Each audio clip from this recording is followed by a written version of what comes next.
আজকে সকাল 7টা 20-এ এক লোক থানার ভিতরে আইসা এদিক সেদিক ঘোরাফেরা করাকালীন ডিউটি অফিসারের নজরে আসলে সে জিজ্ঞাসাবাদ করলে সে জানায় যে সে তার স্ত্রীকে বটিদা দিয়ে কুপাইয়া হত্যা করিয়াছে।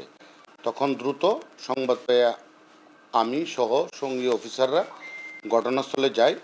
শেখপাড়া আমাদের সোনাগাজী পৌরসভার 9 নম্বর ওয়ার্ড গিয়ে একটা ভাড়া বাসা আলম হুজুরের বাসার উত্তর পাশে এই মহিলার মৃতদেহ ফ্লোরে পড়ে থাকতে দেখি।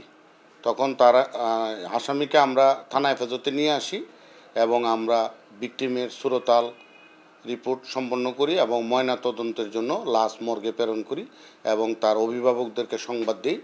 ঘটনা সংক্রান্তে আমরা জানাই আর ঘটনাস্থল থেকে আমরা এই যে বটিদাটা উদ্ধার করি। আমরা যতটুকু জানতে পারছি এখন প্রাথমিকভাবে পারিবারিক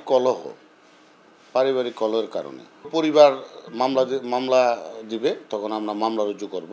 আপাতত আসামি আমাদের হেফাজতে আছে। ও বলল যে ওই রাত্রে যখন গেছে বউয়ের সাথে সাংসারিক বিষয় নিয়ে ঝগড়া হয়েছে, তখন সে পর্যায়ে উত্তেজিত হয়ে ক্রুদে দা দিয়ে কোপাইছে।